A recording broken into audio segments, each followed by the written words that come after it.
The interview I'm posting today took place before the horrific murder of Laura Ann Carlton, who was killed for flying a pride flag outside her store in California. My guest, Brynn Tannehill, has been an outspoken advocate for LGBTQ+ rights and has deep insights into the rising tide of hate towards her community. Our conversation focuses mostly on how courts, and the Supreme Court in particular, are reinforcing the idea that LGBTQ+ people can be treated as second-class citizens. But whenever we have conversations like this on Against All Enemies, I worry they might seem overly academic. The truth is, for those who continue to face this kind of hate, the stakes are life and death. We don't yet have all the details about the murder of Laura Ann Carlton, except that she was killed for flying a pride flag. Here's a brief report from a local news station. My conversation with Brynn Tannehill is right after. A memorial is growing tonight outside a Cedar Glen shop 1 day after its owner was shot and killed. 66-year-old Lori Carlton owned Magpie Boutique. Detectives say her killer made several disparaging remarks about a pride flag on display at the store before shooting her. San Bernardino County Sheriff's deputies arrived and confronted the shooter and wound up shooting and killing him.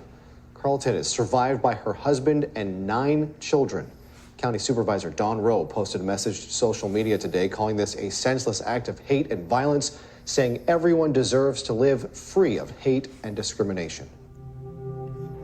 My guest today is Brynn Tannehill, a former Navy pilot and the author of American Fascism. She is a keen observer of the Supreme Court and recently wrote a piece for The New Republic that warns about the far-reaching implications of recent SCOTUS decisions. I wanted to talk to Brynn today about the legal cover now being provided to extremist groups. Brynn, welcome to Against All Enemies. Thanks for having me. I'm glad to be back. Glad to have you back. You concluded that piece in The New Republic with this paragraph. In a decade, we will look back at these decisions and see their role in our national unraveling and descent into theocratic authoritarianism much more clearly. But today, we can only watch in helpless terror as the Roberts Court unleashes a Pandora's box of horrors courtesy of the religious right, because there's literally nothing we can do to stop it, and they simply do not care what the consequences of their decisions are. Can you talk about the capture by the religious right of the court and why extremist groups like the Proud Boys and Moms for Liberty are cheering that on? So there's really 2 decisions happening here. One is 303 Creative, which said that a hypothetical company that has never had any customers and actually made up the one customer they potentially might have would someday maybe have to provide a wedding website to a gay couple that may or may not actually exist. And the court decided, well, yes, someday that would be awful. That would be compelled speech to have to make a website for a gay couple, a wedding website for a gay couple. And there's the issue of dubious standing there. But now broadly, there is the idea that civil rights laws can no longer protect you from discrimination if that discrimination is theoretically based in some sort of creative activity. And I've taken a lot of heat from people who were saying, well, this is a very narrowly tailored decision. You don't really understand what this means. You're being paranoid. And I don't think I'm being paranoid here. If you actually read the article, you can see that the court has been very, very deferential to anything the government does infringing on religious freedom or religious liberty, to the point of saying that a religious-based charity organization can't be required to sign a waiver saying that it's not going to provide birth control, right? That's too much. A one-page sheet of paper or electronic form that they turn into the IRS is too much to ask of a religious organization, right? And nobody was ever denied these waivers either, right? But just the mere asking them to sign the form is too much. And what this means is that anything that's considered creative, and they don't do anything to address what's considered creative, is is something where you can refuse to serve people based off of whatever your beliefs are. And this exemption didn't just go to LGBT people. This was just broadly. So let's say that you have what counts as creative, right? You realize that the guy behind the counter at Subway is a sandwich artist, right? And if you get down to it, what's the difference between making a hamburger and making a cake? Well, if it's theoretically a wedding cake for a gay couple, even if they, bought it out of a catalog and said, I want that one, well, we won't serve you. Well, I want that Whopper. Yeah, sorry, it's creative enterprise. You can't have it your way, right? And this is where we're going. Defining a creative endeavor is so broad that basically anything you make, any kind of service, right? So a waiter or waitress could say that pretending to like the customers is a form of theater and an artistic endeavor. And I'm not going to pretend, for these customers, I'm not going to pretend to like them. I hate them. And my religion says that that slaves obey your masters according to Ephesians 6:5, and I don't believe white people should serve black people. And this could be a sincerely held religious belief. It could not be. It could just be that the server believes that black people tip badly. But now this is potentially covered. But for certain, making something for somebody could be considered a creative endeavor, and you can refuse service. And it's not just to LGBT people, it's to virtually anyone, right? And it's not even just, race or national origin or LGBT. The courts have already decided that religious organizations can discriminate against people who aren't co-religious. So you could refuse to serve somebody because of their religion, right? And we've already seen that with in South Carolina, where an adoption agency wouldn't adopt children out to Jewish people. So this is pretty far-ranging, and we don't know how far it's going to go, but given the deference that this court has given to religion, and given how they have now said civil rights laws have a big loophole in them for First Amendment rights, whether it's freedom of religion or freedom of expression, that's really bad because it allows people to exploit that ruthlessly, potentially.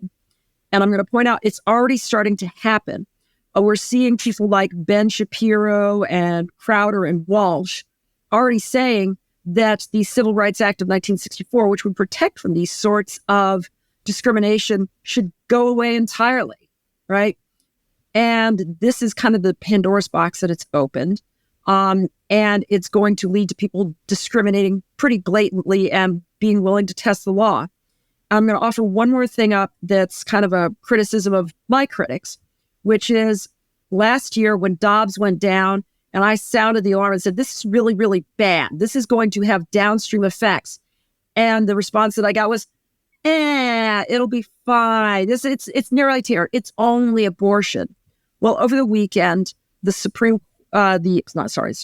Sixth Circuit basically ruled against people trying to keep an injunction in place against a law that would prevent trans people from getting health care.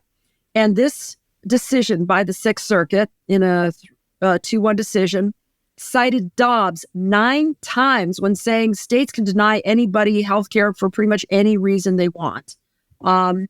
So no, Dobbs was a lot bigger than just abortion. And in the same way, Graff versus DeJoy and 303 Creative is a lot bigger than just websites or wedding cakes.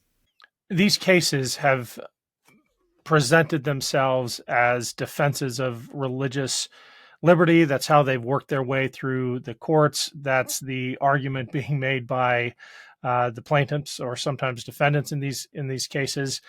Why have extremist groups cheered them on? It's not just about religious liberty, obviously, when you have groups like the Proud Boys and Moms for Liberty doing high fives over these outcomes. What is in it for them?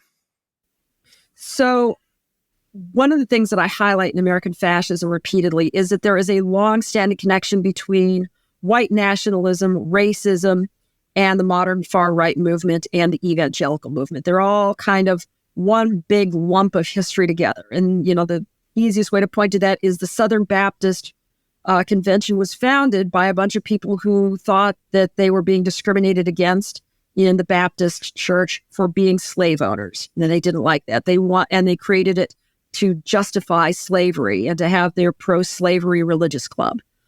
But while the religion seems neutral on its face, that supposedly, well, a gay person can discriminate against a Christian or a Muslim, the truth of the matter is that Christians are still the majority religion in the United States, right? And that if a Christian refuses to serve LGBT people, they're going to lose maybe 2% of the population that they serve. Whereas if a LGBT business owner refuses to serve Christians or white people, they're going to lose more than 50% of their potential client base. So while this is facially neutral, in effect, it says this group of people absolutely gets to discriminate as much as they want, and these other groups of people that are much smaller can't effectively discriminate against anyone because they will go out of business. This is, in effect, a ruling that absolutely favors Christians because they are the dominant religion and they lose very, very little if they choose to discriminate. Whereas the people that are being discriminated against lack the money and the power and the size to make anyone pay for that. Or to create an effective boycott, or in general, just to be able to do it in reverse and have any sort of effect whatsoever. This is the powerful against the powerless.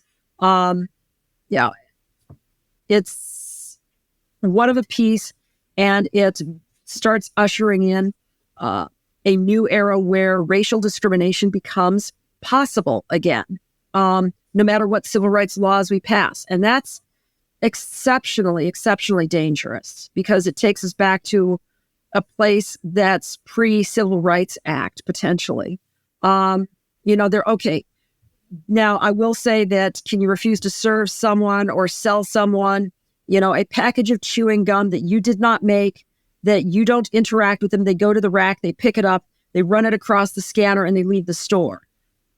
Okay, yeah, that's the ruling doesn't say that you can just tell someone, no, you can't do that. But that's actually the more narrow version than selling a product that you yourself made or providing a service, right? So that's, you could claim that, ringing things up for somebody is an act of creation or artistic expression, right? And because it's an action. I don't know how exactly, but they're going to try and expand that as much as possible. Or they could say that there's a religious objection, right? So this just opens up so many awful possibilities. And it's not just selling things to people, it's in the workplace too, right?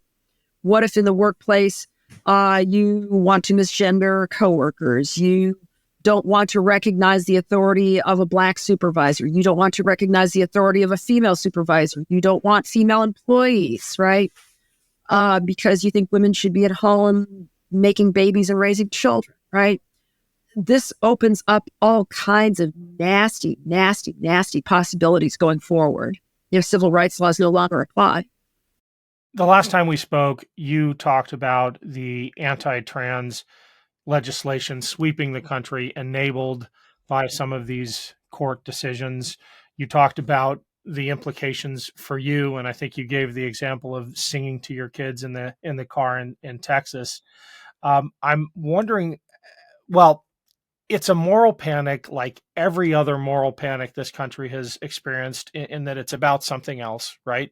Especially when you talk about the anti-drag legislation, it's really about trans persecution.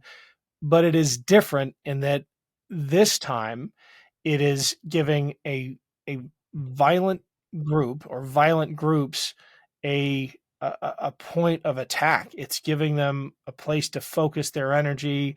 Trans people are targets of violent activity, and it has the cover of law now when you're talking about these anti-trans bills. So I don't know how it's going to translate into violence, but it definitely creates the first-class citizens and second-class and third-class citizens. It creates those who are free to discriminate and those who can do nothing about it and only can suffer from it. For trans people in the workplace, this starts getting into some weird areas where what if you have one person in a mega corporation, let's just say like a Lockheed Martin, right? It's big company, right? And you have one person who says they will object to contributing to healthcare within the company, that healthcare includes coverage of birth control or abortion or trans healthcare, right? Or in vitro fertilization or adoption by gay couples, right? Any benefit that they pay into, they can claim that this is a form of compelled speech. Money is speech, right? That's Citizens United, right?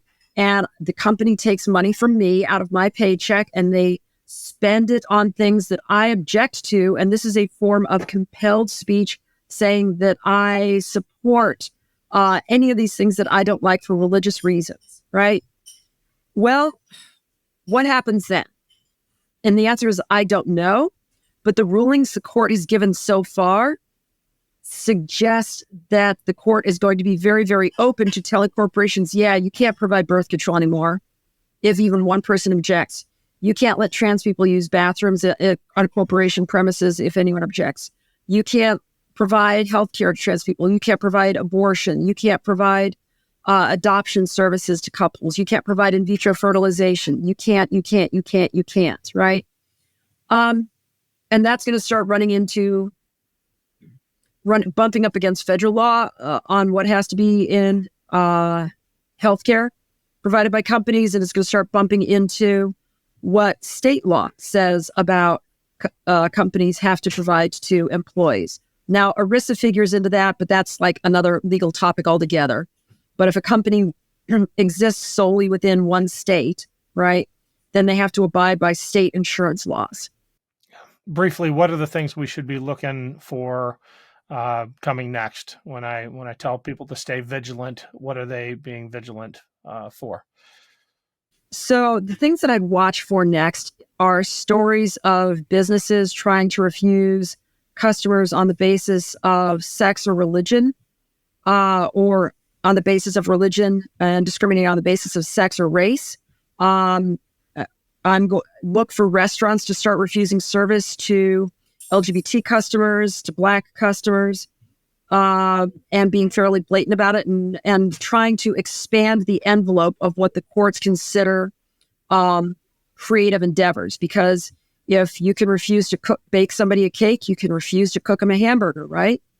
It's just food. Yeah.